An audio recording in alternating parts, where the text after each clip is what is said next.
series with his message, Don't Give Up. We're glad you're here. Morning.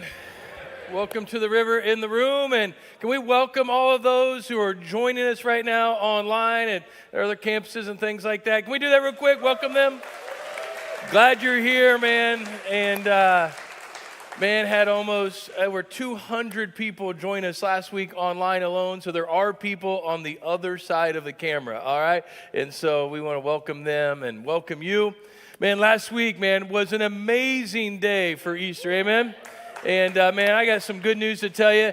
We had over 40 people give their life to Christ for the very first time. Can we celebrate that? Man, that's good news, good news.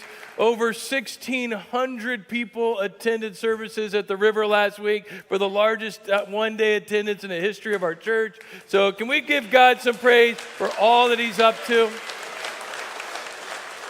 Man, that's pretty weak. I'm just going to be straight up with you, all right? You guys, some of you cheer more for your teams than you did for that, all right? People's lives were changed. Man, there's more baptisms next hour. Maybe there'll be some at the end of this hour. You never know. Can we give God some praise? Come on. Yeah. There we go. All right. Come on. Sam did tell you that I'm starting a brand new series today called REFOCUS. And, we're going to jump into the book of Hebrews here in a little bit. So if you have your Bibles, you want to go ahead and turn there. Or like always, you can get it on the River app. And I bring it with me, all right, on the TV. So good stuff. Man, how many of you guys love the grocery store? How many grocery shoppers are in the room that we love or online? Okay, and nobody likes grocery shop. All right. You know, how many people ever have that moment when you're grocery shopping and it's happening and you're shopping, but you really hope to not see anybody? Anybody with me? Like, it's like, man, I hope nobody makes eye contact with me while I'm at this place. Come on. Especially if if you see the pastor coming, all right? Like the other day, there was a lady, she was running from me. I knew what she was doing. I saw what aisle she'd come out of. She'd been on the far left side of the building, all right?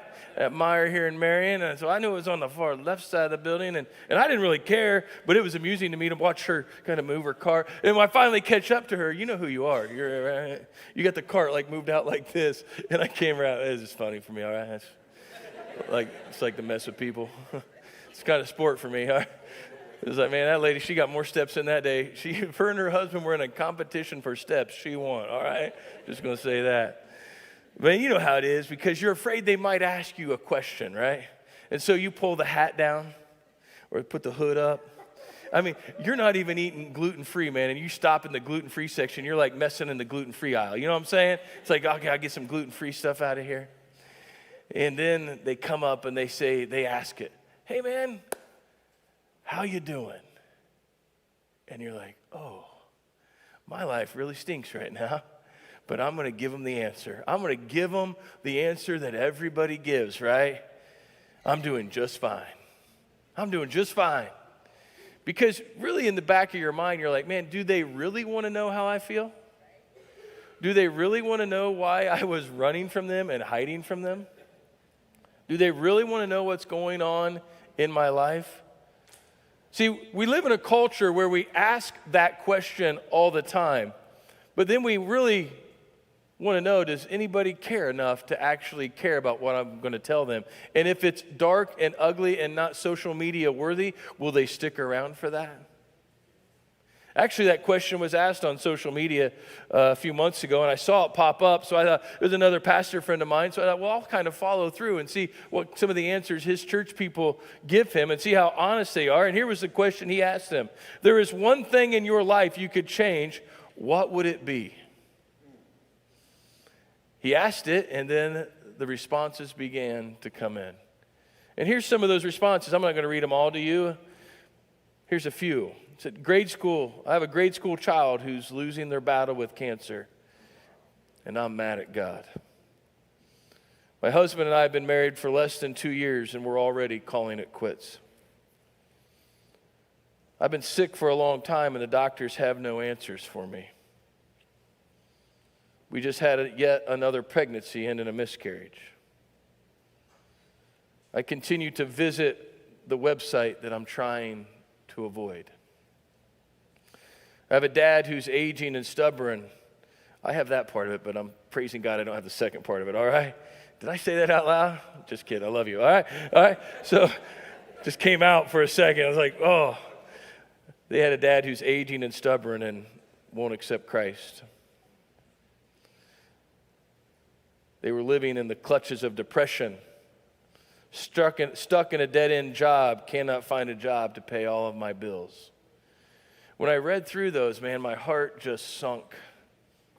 And then last week, many of you who were here filled out a survey for us, and you put prayer requests on there, and I read through those surveys this week, and we're processing them as quick as we can. I mean, you get almost 1,600 surveys. It's a lot of processing, so bear with us on that. But man, as I'm reading through them, my heart just broke as I prayed for you. Man, remember last week I told you, nobody in the room is immune to having a bad day. Nobody is immune to the pain and the suffering and the struggle of this world. So that's why I want to give you 3 words today. Don't give up. Don't give up. Now, I don't share those 3 words with you out of the desire that you figure out, like, you know, that you can just to push you. I'm not giving those just to push you. A few weeks ago, I was at a high school track meet, and it came time for the 2-mile run. And I don't know if this is true or not, and so I'm not even going to say it, all right? But the 2-mile run is a long way in my mind, and the runners line up, and the gun goes off, and they take off, and you know, deep down in your heart, you're like, this is going to take forever when they bring the hourglass out and start timing it. You know what I'm saying? I have mad respect for anybody who runs this race, by the way.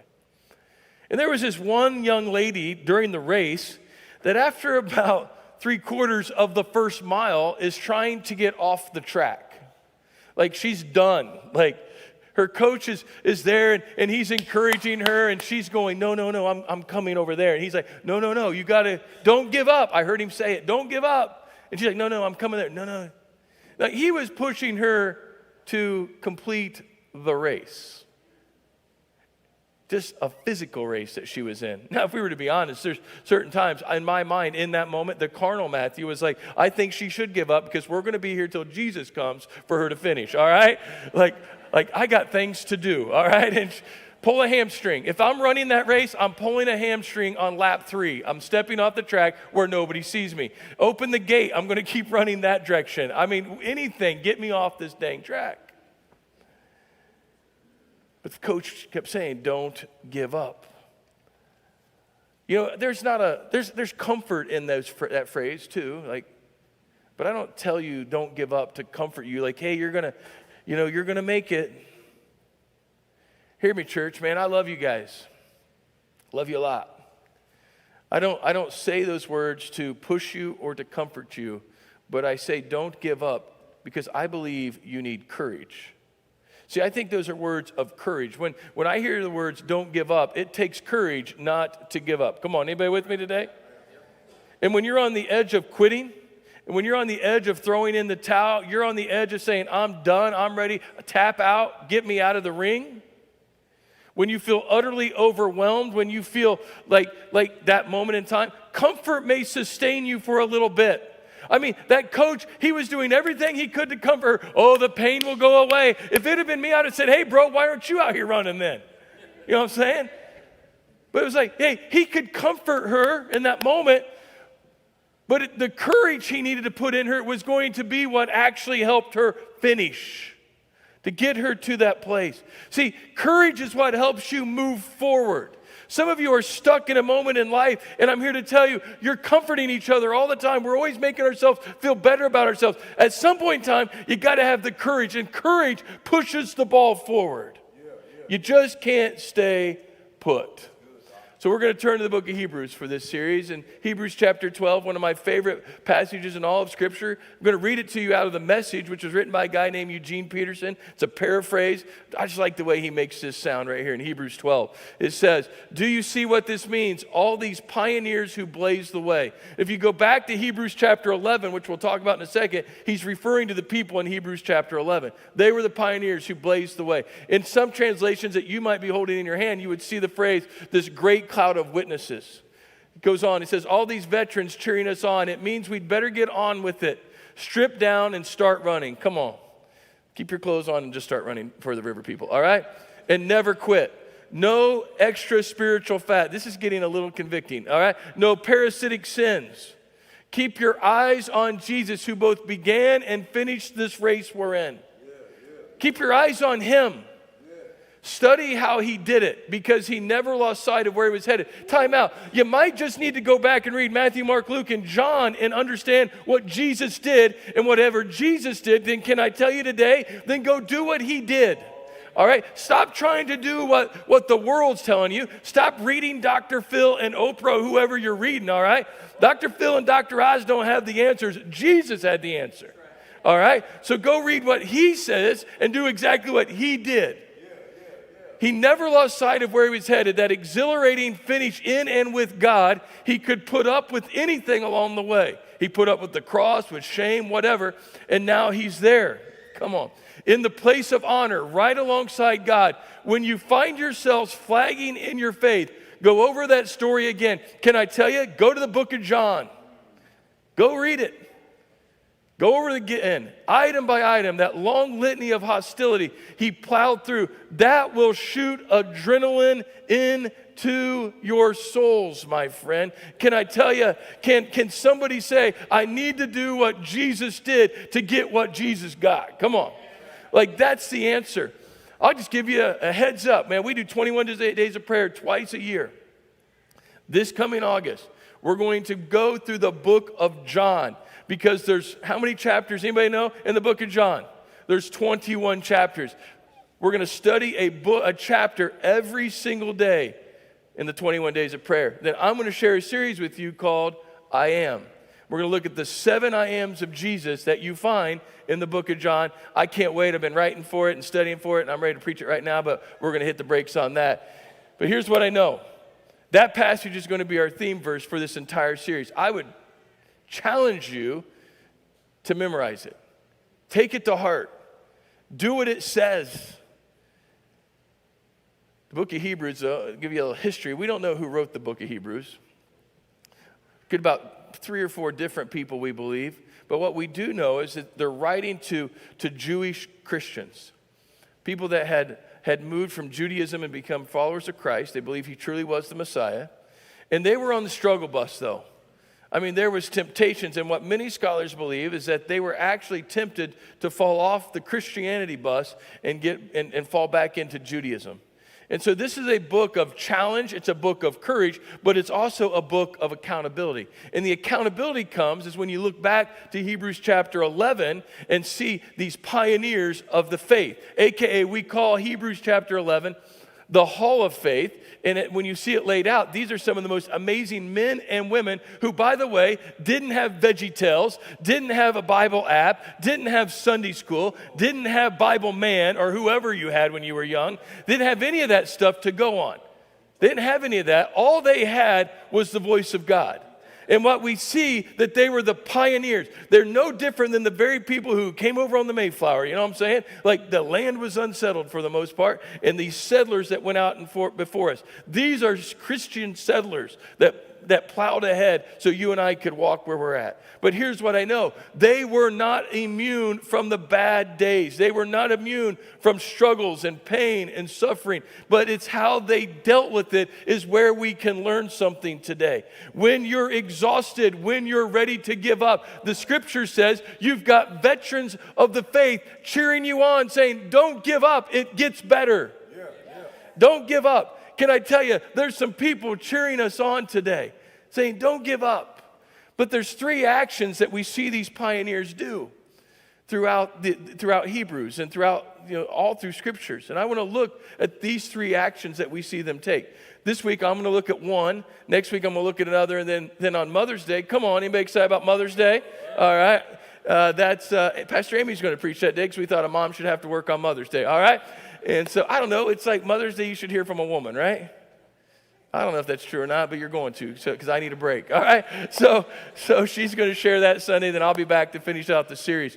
But 3 actions, and the first is this that I want you to grab hold of today, is you got to keep believing. If you're not going to give up, you got to keep believing. When our kids were young, man, like we didn't have iPads necessarily, so we just couldn't chuck an iPad in our kid's hand, let them walk around all day, and that's just a whole other conversation when we do a parenting series. But we used to make them do puzzles, all right? We liked puzzles at our house, and they would do puzzles, and even still at Christmas time, every once in a while, Adriana will decide that she wants to do a puzzle, and then it's like, what do you do with a puzzle when it's done? Like frame it or whatever, I don't know. But anyways, and so they used to love to do puzzles. What the struggle happened is by the time Lydia came along, the boxes that the puzzles were in were gone. And Nicole, in her incredible organizational skills, had taken the puzzles and put them in baggies. Anybody ever have anybody do this in your world? Any moms ever do this? Hello? And they put them in these baggies. The problem is she would not write on the said baggie what puzzle was in the said bag. So it became a game of guessing. So here's the challenge, though, when you do this.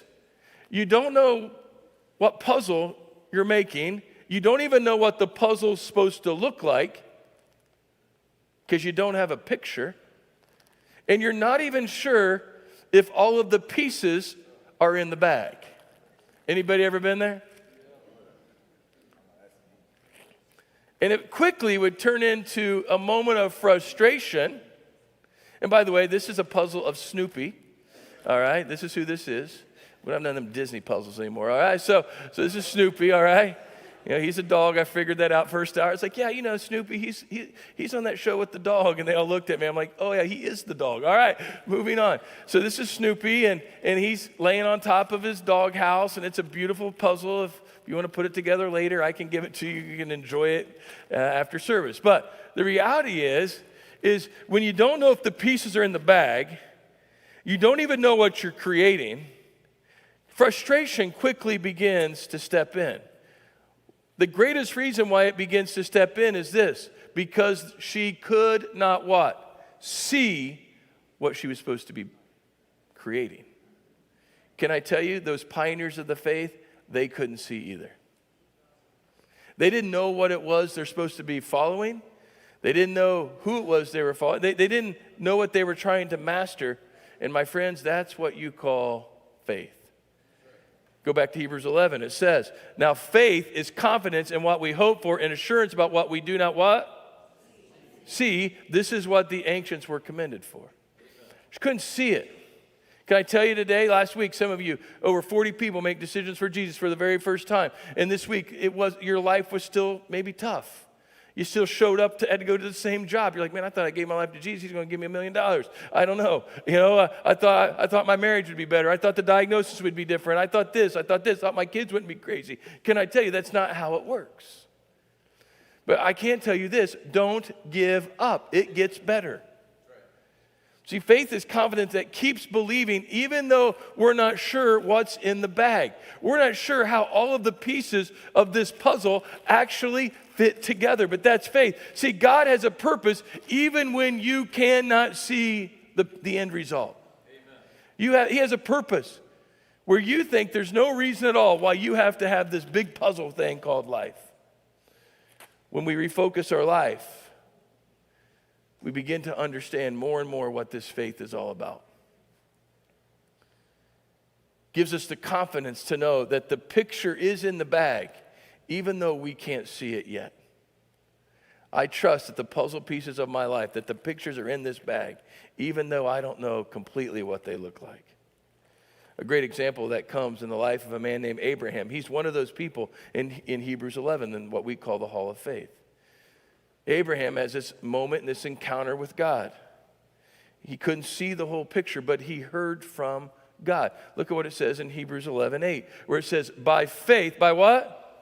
Abraham, when called to go to a place he would later receive as inheritance, obeyed and went, even though he did not know where he was going. So here's the deal. God shows up, tells Abraham, hey, bro, nice to meet you. By the way, Abraham controls the entire spiritual heritage of his life because we know Abraham's dad was an idol worshiper, so he wasn't a follower of God. So God shows up, begins to speak to Abraham, and Abraham's like, okay, great. What do you want, God? And God says, I need you to leave your homeland. I need you to leave everything that you've ever known, all the comforts at home. I need you to leave. I just need you to start walking. Abraham's like, well, where are you going? I'll tell you when you get there. What? So he's got to go in and tell his wife this, Sarah, hey, honey, we're moving. Oh, where are we going? Would you buy a lake house? Oh, no, I have no idea where we're going. The Lord said we're just supposed to start walking, and he'd show us when we got there. Good luck doing that today, men. And what is the response that Abraham gives in Genesis 12:4? It's very simple. He went. It says he went. Because here's what I know. Faith equals moving forward even when it doesn't make sense. Faith equals moving forward when it doesn't make sense. If I can be honest with you, one of the things that sets me off is when we turn the GPS on in our car. And I actually know where I'm going. I'm not really sure why. Yeah, I do know why I have it on, but like it's on, and she in the computer tells me to go a different way than what I know is the right way. I'm like, this thing's dumber than a box of rocks.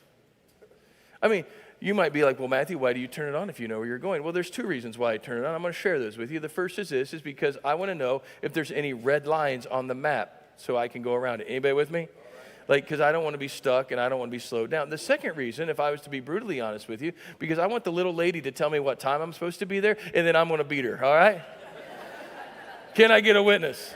Is there any men in the room that do that? Thank you. You turn it on for one reason, it's a race. This is a competition. Like I'm going to race and figure out, can I get there before she tells me I can get there? I mean, the other day, man, we're coming through Swayze, man, and I'm looking, and Nicole's like, why are you going so fast? No reason at all. She's like, do you have to use the restroom? Not at all. I'm like, just shut up, all right? I'm focused. And man, I zip down and turn into our driveway. I'm like, boom, got you by 3 minutes. Boom, all right? I'm like, eat it, stupid computer. I asked my brother-in-law, he actually designs GPSs for a company, and I asked him one day, I said, what do you think? You know, you've added all these things to the GPS thing, like the roads. And I mean, there's actually, I was traveling with a friend the other day, and he's like, hey, you know, there's actually this app that you control to tell you where the police are. Like, for the police in the room, I apologize, all right? But like, I'm like, oh, let's get that, all right? And that will tell us where the police are on the interstate, all right? They're like, it used to be you'd get on the walkie-talkie, right? Or the CB, you know, hey, breaker 19, we got a Schmoggy and a Bandit down here at mile marker 64. Free story, man. Nicole's not here today. She's watching online right now. We gonna say hi to her, but like, so she's like Girls Weekend with Lydia. But here's the best part. I had a CB in like my car. Like, I don't know why. I'm driving a car. And I was that guy, and we're driving to Michigan one day, and they come across, hey, we got a hottie in the car. And she's like, I can't believe they talk like that. I'm like, yeah, they're talking about you, honey. You should probably cover your legs up. All right, them shorts are a little too short. All right. Just throw that out there. I don't even know why I said that, but that's crazy CB days. But you got this thing, and you're cruising along. You're keeping track of how you're going. But then all of a sudden, you get a GPS. He said, you turn it on. He goes, because, Matthew, people want to know before they leave their driveway that if there's any barriers that are going to cause them stress along their drive. Now, we may not get that when we live in the square mile world like we live in here in Indiana.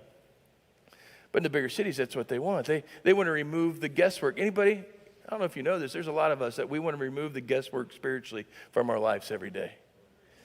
But can I tell you, it doesn't work that way. It doesn't work that way. There's not a satellite up in the sky beaming down all of the answers to the struggles in the life that you're having today. There wasn't a satellite up in the air to talk to me, to help me talk to the family who got the pregnancy test back negative again. There wasn't a satellite in the sky to give you the words that when you get the pat on the back, say, man, you're doing a great job with no promotion and no raise. There wasn't a satellite in the sky to GPS our way through for the person who's still looking for somebody to love and somebody to love them back. This life offers all kinds of detours. That's why we got to understand it up front. And understand that to have faith like Abraham's, it's going to take some risk. Refocusing our faith like Abraham's requires risk-taking. So some of you hear the word risk and you started sweating. Like, because you're like, oh, I can't take any risk. I just don't like risk. It's just not what I do. I'm not a risk taker, Matthew. Can I tell you this right now? Risk dodging, that's what I call it, is a way of giving up before you ever get out of your own driveway.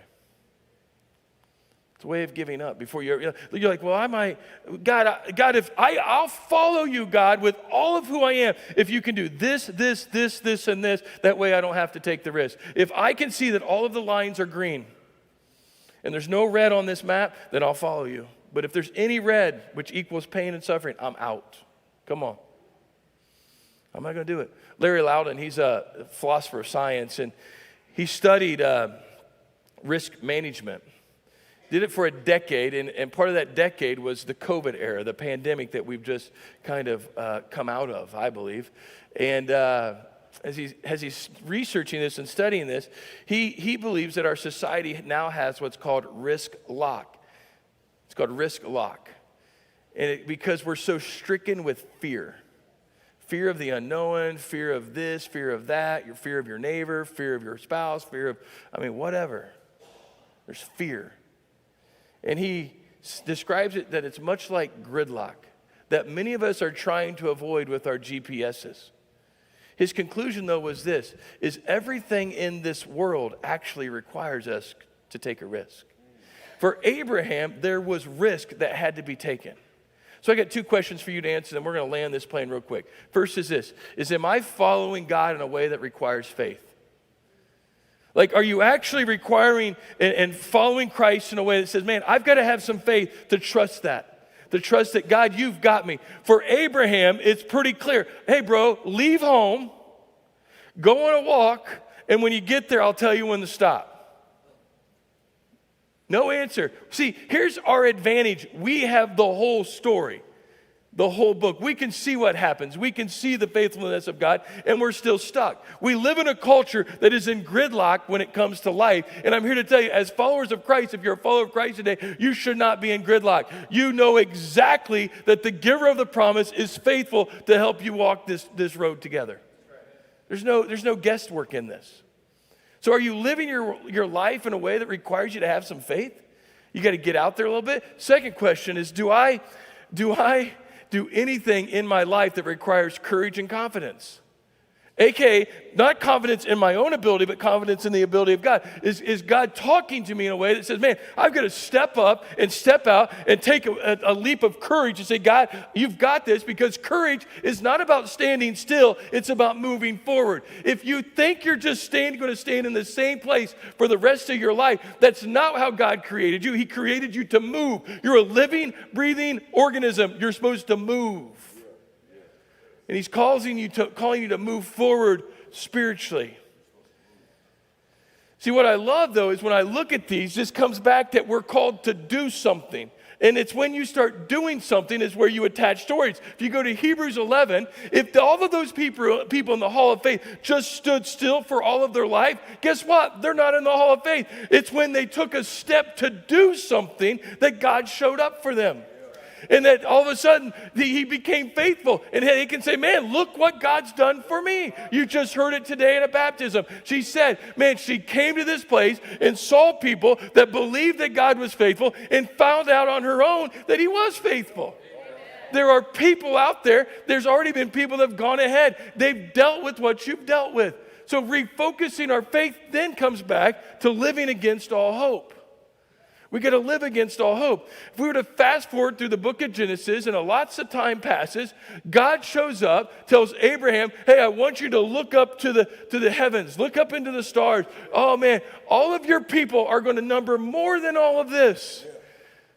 And if I'm Abraham, we know this, he says, God, you're confused. Sarah is so old, putting makeup on her doesn't even make her hot. You know what I'm saying? Good looking. All right? I shouldn't say that. I apologize. All right? But that's the deal. And Abraham's like, God, I don't know if you know this. We've tried the family thing, and it hasn't worked. Doesn't work. But look what it says in Genesis 15:6 when he says this. Abram did what? He believed what the Lord said. What do you mean he believed? This is the moment that most of us give up and quit. When God calls you to something, you're like, I've already done it. It didn't work, God. I've already tried. I've tried this faith thing. It didn't work. Well, then try again. But try differently. Go study what Jesus did and do what Jesus did. And I guarantee it will work. I'll stake my job on it. It will work. That's why we say all the time, give us 12 months of your life. Do everything I say to do. I know that's scary, all right? Just give us 12 months. And at the end of 12 months, God will forever have changed your life. I'll guarantee it. Romans 4:18 says, against all hope, Abraham in hope believed, and so became the father of many nations. If he doesn't believe, guess what? I don't know what happens. God goes to plan B, I guess. Just as it had been said to him, so shall your offspring be. Without weakening in his faith, he faced the fact that his body was as good as dead. Come on, man. When I read that, I joked. I screenshot this and sent it to a pastor friend of mine, buddy of mine, that we were doing some writing together. I said, man, and he didn't have a good urologist to go to and get a blue pill. Anyways, moving on. Since he was about 100 years, laugh a little bit, man. If you can't have fun in church, you got to loosen up. That was funny. I don't care what you say. All right? Seriously. Some of you are like, anyway, moving on. And that Sarah's womb was also dead. But look, I love when you see the word yet in Scripture. Yet he did not waver through unbelief regarding the promise of God, but what was he? Strengthened in his faith and gave glory to God, being fully persuaded that God had power to do what he had what? Promised. Now hear me on this. The more he believed and the longer he believed, the stronger his faith grew. Let me say it again. The more he believed and the longer he believed, the stronger his faith grew. This word is for somebody right now. This was added into the message later because as I pray and I believe this. Somebody in the room or listening online, you're about ready to quit. You're about ready to throw the towel in. You're about ready to tap out. Can I tell you? Don't give up. Refocus your faith. Listen to the words of 1 Samuel 12. This is for somebody today. Now then, stand still. Somebody, you need to stop on the tracks. You need to stand still, get ready, and see this great thing the Lord is about to do before your eyes. You're about to quit, but if you would stop right now today and say, I'm going to refocus my faith on you. I'm going to trust you, God. I'm here to tell you, God is about ready in somebody's world today to do something great in you. He's going to change you. He's going to do something in you. I'm not sure who that's for, but it's for somebody today. Next thing is this, you got to refocus faith gives you confidence to keep believing and courage to keep going. Hear me, there are days when your faith doesn't let you see the bills get paid. There's just days it's not going to happen. There are going to be days when your faith doesn't change the diagnosis. There's going to be days when faith doesn't go your way. But faith is what gives you the strength to get through today. It gives you the courage to keep going today. Refocus faith also helps you focus on God's character, not life's circumstances. Abraham and Sarah, they were able to experience the character of God as the promise giver. It wasn't about the circumstance. It was about who God was. They trusted in the character of the giver of the promise. So when you're the wife in the hospital, kneeling in the waiting room, asking God to take the tumor away from your husband, and the surgeon walks in and says there is no tumor, you celebrate that. Or you're the wife kneeling in the cemetery while you watch them lower your husband into the ground.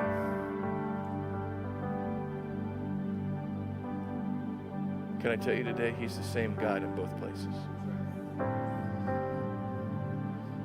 Faith is when you continue to trust him in both of those places.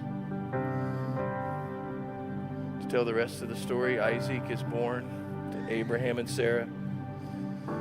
And he grows older. God comes to Abraham. He's his only son at that. He has another son because he tried to figure out himself, but Isaac's the boy. And God says, I need you to give him to me. What? Yeah, I need you to take him up on Mount Moriah. I need you to sacrifice him back to me. So take the altar, take the wood, take the fire, take the knife, take it all. and go. So he tells Isaac, gather it all up, and they gather it all up. They head up the mountain. But halfway up, Isaac stops and says, Dad, we've got everything, but what are we going to sacrifice? We don't have a ram. And Abraham, by faith, says another phrase that I want you to grab hold of. God will provide. And he provided that day for Abraham. There was a ram in the thicket after he puts his son on the altar. Can I tell you today, God will provide for you. See, that was a drill, but 2,000 years later, there wasn't a drill when God sent his son, Jesus, his precious son, and he hung him on a cross. We celebrated that last week, that he defeated death and the grave. That wasn't a drill. Calvary wouldn't have been far from where Abraham would have taken Isaac that day. But can I tell you today, don't give up. If you feel like you're going to throw in the towel, don't give up. Refocus your faith. Not on your circumstance, but on the character of your God. And maybe today you need to make him fully your God. I received a letter this week, and I asked permission if I could share it with you, and this gentleman was more than happy to let me share it. He writes to you, I get it.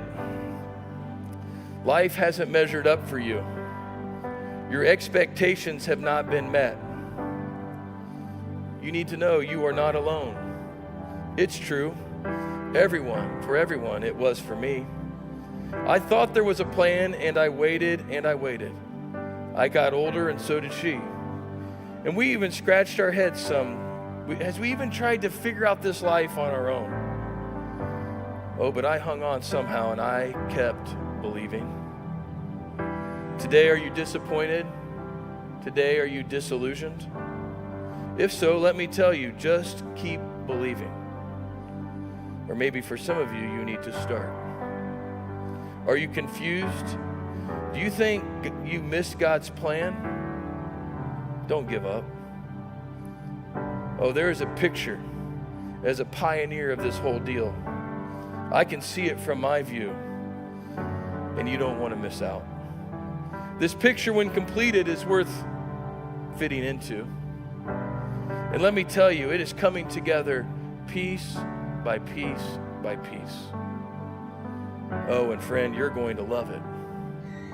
So don't give up. Sincerely, Abraham. Don't give up. Don't give up. Every head bowed, every eye closed. Maybe you're here today. Today you need to say, you know what, Matthew, I'm ready to tap out, give in, throw in the towel. But I don't even believe. I've never trusted in God. I've never put my faith in him. Today I need to accept him for maybe the very first time. I want to be like those folks we've seen get baptized. That's me today. I need to cross the line of faith. I need to ask Christ into my life. If that's you, I'm the only one looking around right now. I'm not going to do anything crazy, nothing freaky. We're not like that as a church. We're just going to pray for you. If that's you, I just want you to slip your hand up right here. I need to believe today. Anybody else like that? Or maybe you're here today and you say, you know what, Matthew, I've believed, but I've walked away from my faith. I need to recommit my life to Jesus. I need to recommit my life to him. If that's you today, just slip your hand up right where you're at. Yeah, anybody else like that? Yeah, just keep them up. Yeah, I need to commit my life to him. I need to recommit it. I need to give it to him. Yeah.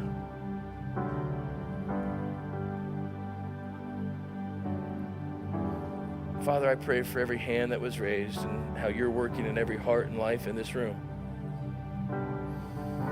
So God, I'm asking that you would do what only you can do.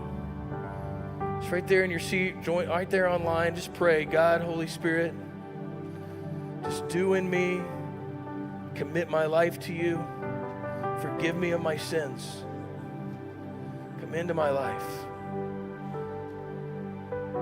give me the faith of Abraham and the trust. Father, you hear those prayers today. And we celebrate that as a family today. In your name we pray. And everybody said, man, if God spoke to you in some way, you can scan that code and you can shoot me an email. It shoots me an email or something. It does something magical in the technology world. But I will throw this out there. Maybe God spoke to you today. Can't do this if you're online, but if you're in the room, you say, you know what, I need to take my next step, and I need to do it instantly. And the next step for you would be baptism. I've given my life to Jesus, but I've never followed him in baptism. I'm going to just kind of make this offer to you. You're like, I don't have clothes. That's fine. We are prepared for you. We have clothes for you of all shapes and sizes, all right? And next hour, we're going to baptize some more people. And I would love for you to hang around. Take that next step. We've got shorts and shoes and all the other things, everything for you, whatever that partakes of, all right? So shirts. And I'd love for you to take that step. If you want to do that, man, just stop by. I'll be over here, or Pastor Amy is somewhere out in the cove. We'll get you set up. Would love to celebrate that with you. If not, you're the best dang church I know, all right? And you're the best people I know. I love you. Have a great week. We'll see you next week. God bless. Keep the faith.